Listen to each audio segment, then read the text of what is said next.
Puji nama Tuhan. Shalom Bapak Ibu Saudara yang terkasih dalam Tuhan. Haleluya. Ada sukacita Bapak Ibu Saudara. Amin.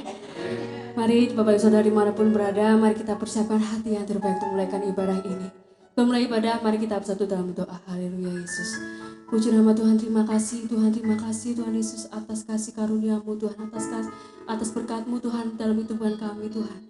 Terima kasih Yesus atas penyertaan-Mu, atas kebaikan-Mu Tuhan dalam kehidupan kami. Ya Tuhan, sebentar kami akan melakukan ibadah ini Tuhan. Kiranya Engkau tutup bungkus ibadah ini oleh kuasa darah-Mu Tuhan. Kiranya Roh-Mu melawat jemaat-Mu dimanapun mereka berada Tuhan.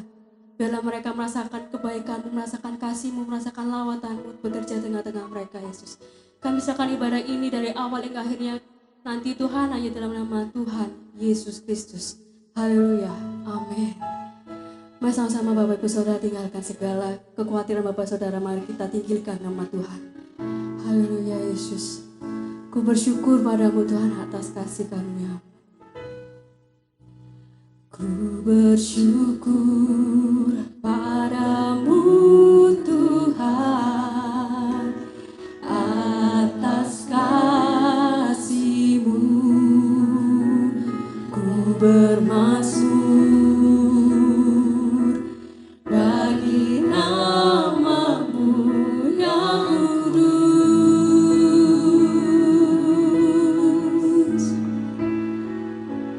Sebab Engkau kebenaran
bersorak-sorai lebih lagi untuk nama-Mu Tuhan. Kami mau menyanyi bagi-Mu Tuhan.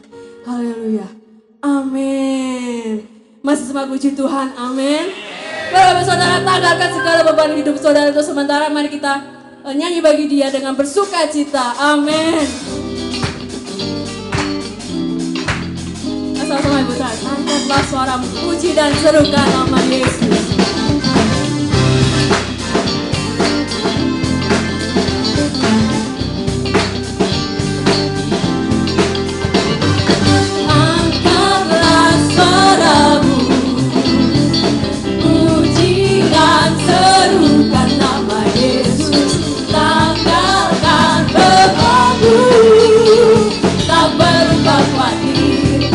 Dia sanggup gerakkan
Jadi bahasanya mendengarkan firman Tuhan, mari persiapkan tanah hati yang terbaik untuk mendengarkan taburan firman Tuhan. Haleluya Yesus.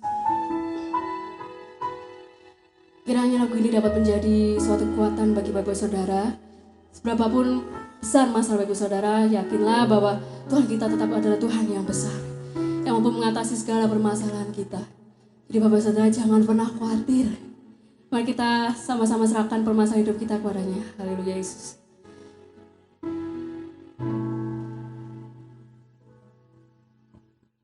Seringkali ku mengeluh, bebanku berat. Ku berkata, para Tuhan, masalahku besar. Roh Kudus ingatkan aku, serahkan padanya.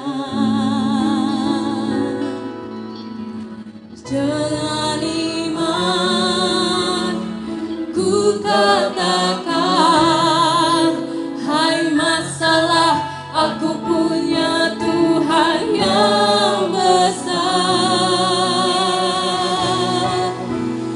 Yesusku besar, Dia mengatasi semua masalah. Yesusku besar, tak terbatas kuasanya. Yesusku besar, tiada yang mustahil baginya. Yesusku besar, Dialah yang terbesar.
Permasalahan kehidupan kami, Yesus.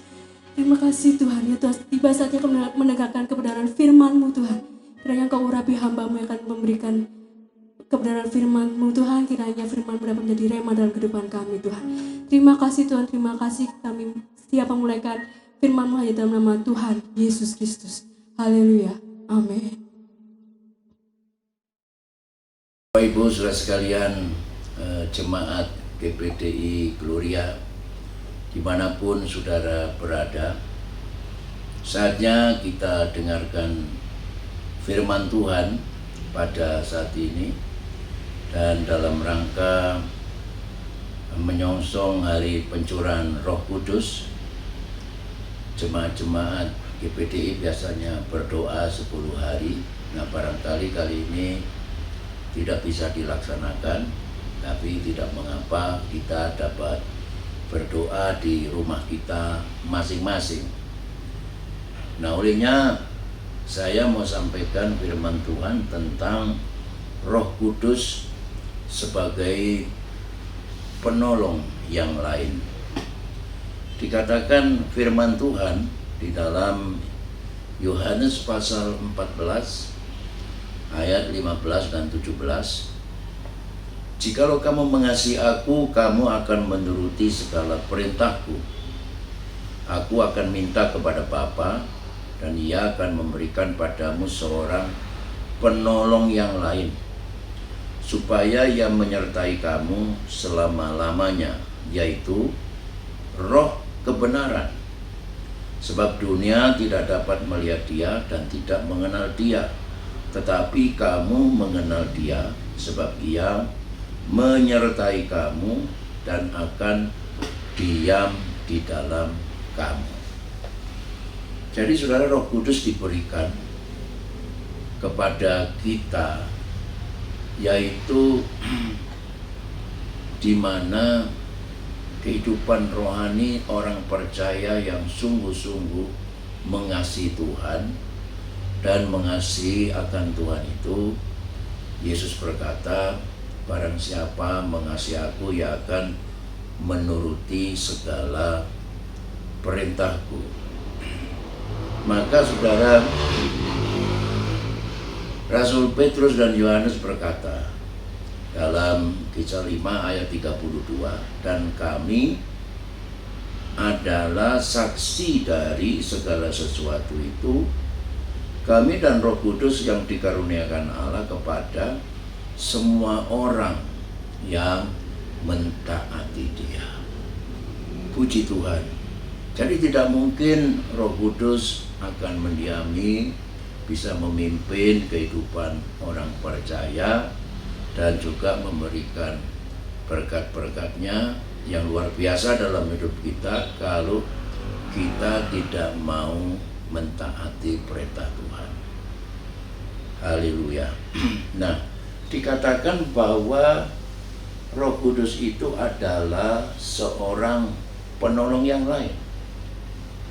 Kata seorang menunjukkan bahwa Roh Kudus itu bukan cuma pengaruh, ya, tetapi Roh Kudus itu adalah suatu pribadi, satu oknum pribadi yang seperti kita manusia dengan ciri-ciri memiliki pikiran, perasaan, kehendak, dan juga sebagai pribadi dapat melakukan suatu tindakan, antara lain menginsafkan, memimpin saudara, dan lain-lainnya.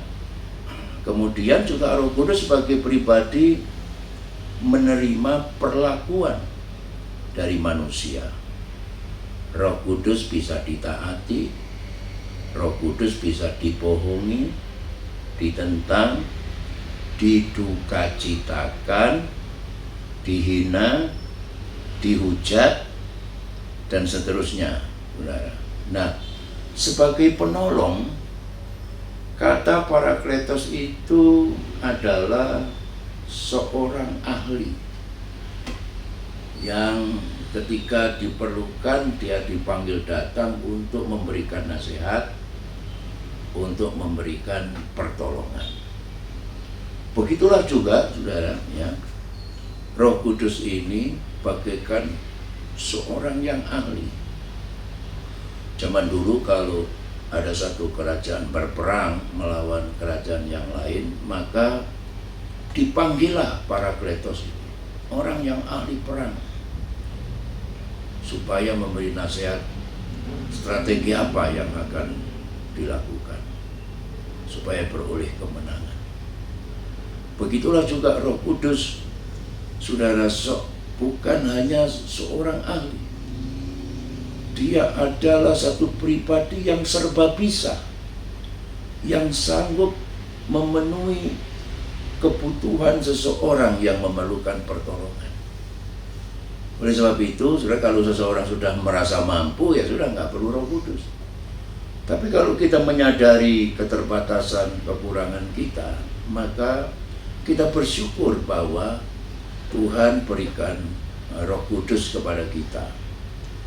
Dia adalah seorang intercessor, seorang konselor, seorang comforter, seperti itu. Nah, yang lain itu dari kata allos yang menyatakan sesuatu yang berbeda tetapi sederajat. Puji Tuhan. Nah, saudara, bukannya tidak sederajat, ya, sesuatu yang berbeda tetapi setara dengan Yesus. Roh Kudus dalam pelajaran Allah Tritunggal menyatakan bahwa memiliki substansi kealahan yang sama dengan Bapa dan dengan Anak, dengan Roh Kudus, yaitu sama Maha Kuasa, sama-sama Maha Tahu, sama-sama Maha Hadir, tidak kurang sedikit pun. Jadi kalau Yesus berkuasa melakukan mukjizat, Roh Kudus dapat melakukan mukjizat. Puji Tuhan. Jadi tidak ada yang mustahil bagi Yesus, tidak ada yang mustahil bagi Roh Kudus. Puji Tuhan. Jadi saudara, seringkali banyak orang berkata kepada saya, seandainya dulu kita seperti murid-murid bersama-sama dengan Yesus langsung, ya, pasti kita akan jadi hamba-hamba Tuhan yang hebat. Tapi jangan lupa bahwa Roh Kudus setara dengan Yesus. Roh Kudus sederajat dengan Yesus. Roh Kudus tidak kurang dari Yesus. Puji Tuhan. Jadi seperti apa yang dialami murid-murid dulu dengan Roh Kudus, kita pun juga dapat mengalami hal yang sama dalam pelayanan kita. Bahkan Yesus berkata, kamu akan melakukan satu pekerjaan yang jauh lebih besar. Nah, saudara, jauh lebih besar itu bukan berarti kuasa Yesus berkurang dari gereja di akhir zaman dengan kuasa Roh Kudus saat ini. Sama, cuma zamannya Yesus dulu belum ada pesawat udara, ya, Alkitabnya pakai perkamen, gulungan kulit. Nah, sekarang, ya, kita sudah pakai Alkitab terbitan LAI, ya. Bahkan saya memakai iPad saya ini. Bayangkan saudara, kalau saya membawa perkamen seluruh versi Alkitab, Strong Concordance, King James Version, American Bible Version, bahasa Indonesia, Indonesia Lama, Indonesia Terjemahan Baru, bahasa Jawa, bahasa Ibrani, bahasa Yunani, mungkin satu truk saya bawa Alkitab Tetapi kemajuan teknologi sekarang cukup bawa iPad saya ini, saya bisa susun khotbah, bikin PowerPoint dan sebagainya. Zaman Yesus dulu belum ada HP, belum ada WA, saudara, belum ada Facebook dan sebagainya, ya, belum ada email. Nah sekarang semuanya itu bisa kita gunakan dalam pelayanan. Zaman Yesus dulu, saudara, belum ada televisi, belum ada radio, belum ada online seperti sekarang ini. Saya nggak tahu ya, zaman gereja mula-mula kalau ada corona itu khotbahnya pakai apa ya? Nah kita bersyukur, saudara, haleluya, dengan kemajuan ilmu pengetahuan, teknologi, tetapi ilmu pengetahuan dan teknologi sendiri tidak berdampak apa-apa tanpa Roh Kudus. Ya, biar kita fasilita berpengetahuan hebat dengan alat-alat luar biasa, canggih, internet, TV, radio dan sebagainya, ditambah dengan urapan Roh Kudus, pasti sudah hasilnya pasti luar biasa. Kalau saya khotbah di gereja biasanya itu 6 kali ibadah 1 minggu, waduh sudah ngotot mulai jam 5 pagi sampai jam 7 malam ibadah 6 kali. Paling banter sudah diikuti 1.200 orang. Biasanya jemaat juga tidak hadir semua. Paling banyak 1.000 orang. Minimal 700 orang. Itu pun sudah susah payah, kan? Tapi dengan online ini saya bisa khotbah direkam hanya 1 kali, itu bisa dilihat seluruh jemaat dimanapun bisa ikuti, bahkan orang lain pun bisa diikuti. Inilah kehebatannya teknologi. Tetapi sudah sekali lagi, supaya ini semua dipakai dan diurapi oleh Roh Kudus, Roh Allah yang bekerja. Puji Tuhan. Nah saudara, inilah luar biasanya penolong yang lain, sama, setara, sederajat dengan Yesus, tidak kurang sedikit pun. Haleluya.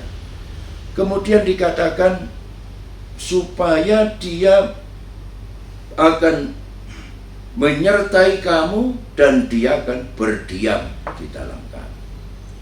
Haleluya. Nah, apa artinya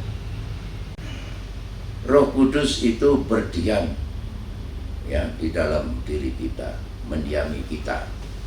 Supaya ayat 17, sebab ia menyertai kamu dan akan diam di dalam kamu. Roh Kudus berdiam di dalam diri kita supaya dia mengajar kita.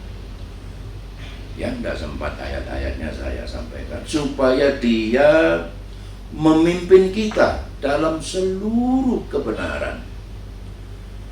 Nah itu sebabnya mengapa ya seringkali ada orang Kristen,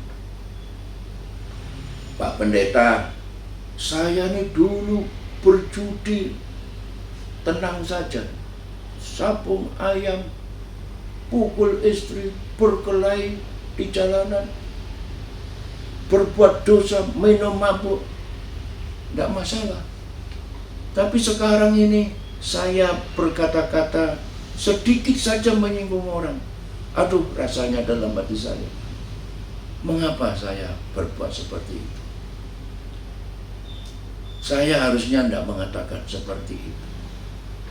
Mengapa demikian? Nah, itu menunjukkan bahwa Roh Kudus berdiam di dalam diri kamu.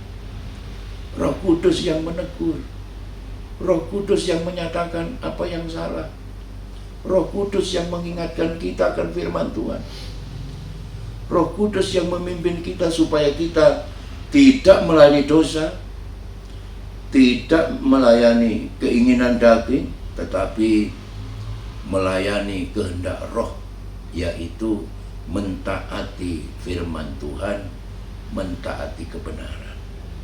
Sehingga hidup kita sudah dengan Roh Kudus makin hari makin benar, makin hari makin hidup kudus berkenan di hadapan Tuhan. Nah, saudara, dengan Roh Kudus ini kiranya kehidupan kita mungkin di waktu-waktu lampau kurang baik, hari ini harus menjadi lebih baik. Kalau di waktu lampau ada salah-salahnya, saudara, dengan Roh Kudus kita boleh katakan stop, ya, berhenti semuanya itu, berubah, dan hari ini lebih baik dari hari kemarin, hari esok harus lebih baik lagi dari hari ini. Puji Tuhan. Saudara, apa artinya hidup Kristen ini diberkati dengan uang yang sangat banyak, mobil-mobil mewah, rumah, gedung seperti istana, tempat tidur yang mentul-mentul, makan enak tiap hari dan sebagainya, tapi hidupnya jauh dari kehendak Tuhan. Hidupnya tidak hidup kudus dan tidak hidup benar. Ya, oleh sebab itu izinkan Roh Kudus menegur saudara, ya, menyapa hati kita sejauh mana pengiringan kita kepada Tuhan, bagaimana kualitas hidup rohani kita. Ya, seringkali orang melihat dari jauh, itu orang bilang itu sawang sinawang. Tapi sebenarnya orang itu tahu, aduh, aku masih jauh dari kebenaran Tuhan, dari kekudusan Tuhan. Haleluya. Kiranya Tuhan tolong kita semua makin hari makin dijamah oleh Roh Kudus, makin hari makin dipulihkan, makin disempurnakan, makin hari hidup rohani kita semakin menjadi lebih baik. Haleluya. Nah, oleh sebab itu di awal tadi dikatakan, barang siapa mengasihi aku, dia akan mentaati segala perintah. Orang yang mengasihi Tuhan, dia akan menyerah dan membiarkan Roh Kudus membawa dirinya kepada apa yang Tuhan mau. Sehingga dalam setiap langkah kita akan selalu berkata, biarlah kehendak Tuhan yang jadi. Nah, saudara, kemudian Roh Kudus yang memimpin, mengajar kita, menyertai kita itu, dan menguasai hidup kita, sehingga akhirnya kita menghasilkan buah roh. Buah roh sebagaimana yang dikatakan dalam Galatia 5 ayat 22, tetapi buah roh ialah kasih, sukacita, damai sejahtera, kesabaran, kemurahan, kebaikan, kesetiaan, kelemah lembutan, penguasaan diri. Apa artinya buah roh? Tanpa roh pun kan manusia punya kasih, punya sukacita, punya damai sejahtera, kesabaran, kemurahan. Saudara, orang gak kenal Tuhan pun punya kebaikan, punya kelemah lembutan, dan punya penguasaan diri. Haleluya. Nah, saudara, contohnya kasih misalnya.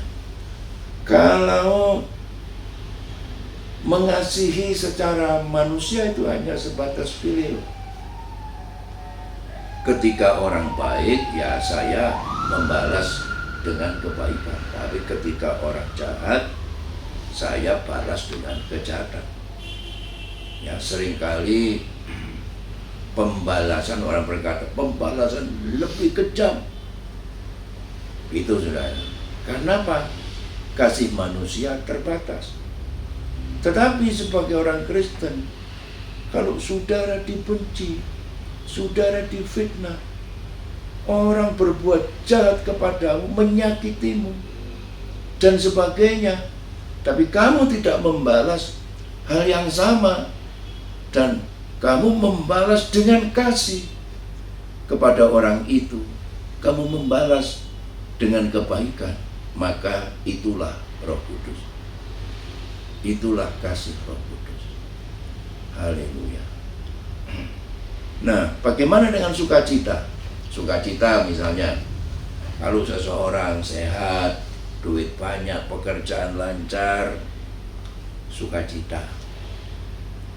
Tapi bagaimana dengan masa pandemi corona ini. Pekerjaan tidak bisa kerja, penghasilan tidak ada, persediaan uang makin menipis. Kita biasanya pergi kemana-mana nggak bisa lagi, hanya di rumah dan sebagainya. Tapi saudara tetap sukacita. Itulah Roh Kudus, saudara, yang memampukan kita. Seperti Rasul Paulus dan Silas di penjara, malam-malam dia baru dipukuli babak belur, tangannya diborgol, kakinya dirantai, tapi dia tidak stres, dia tidak cengeng, saudara, dia tidak menyesal, dia tidak menggerutu. Malam-malam terdengar ada orang berdoa dan menaikkan pujian. Himnos itu artinya nyanyian sukacita. Bagaimana bisa begitu? Itulah Roh Kudus yang memampukan Rasul Paulus. Puji Tuhan. Begitu juga dengan damai sejahtera, kesabaran, kemurahan, kebaikan, kesetiaan, kelemah lembutan, penguasaan. Ini kalau dalam hal-hal yang normal bisa semua. Tapi dalam keadaan yang tidak normal, yang tidak biasanya, saudara, maka kalau kita tetap punya kemurahan, tetap punya kesabaran, tetap punya kebaikan, itu adalah Roh Kudus yang memampukan kepada kita.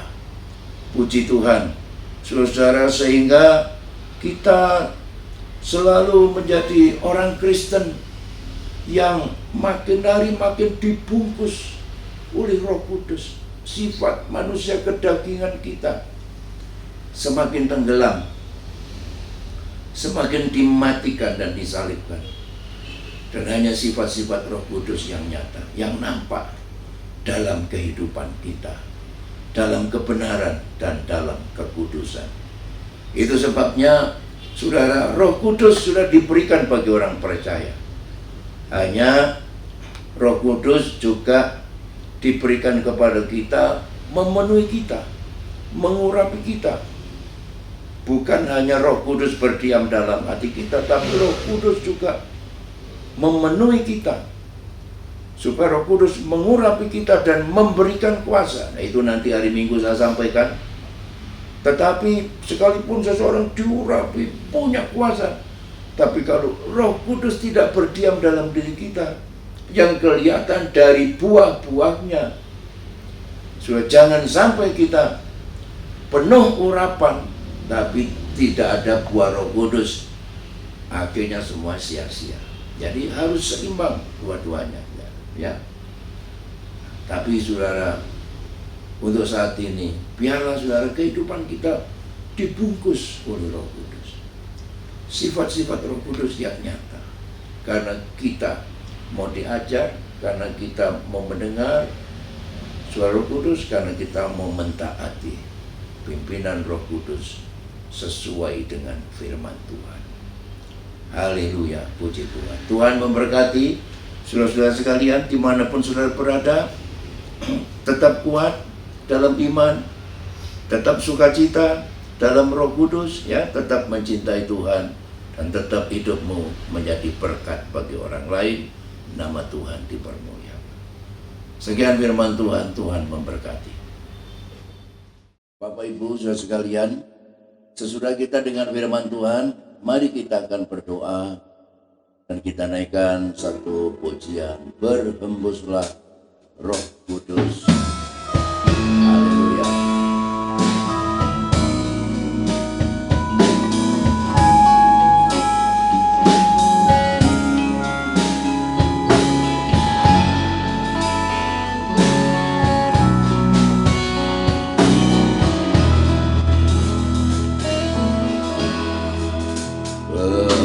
Berhembuslah Roh Kudus di dalam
kasih Tuhan buat firman-Mu. Engkau berjanji untuk penuhi kami dengan roh-Mu ya Tuhan. Engkau akan berikan kami kuasa. Engkau akan berikan kami wibawa, kuasa dari tempat yang maha tinggi. Karunia-karunia roh Allah Tuhan akan nyatakan bagi gereja-Mu.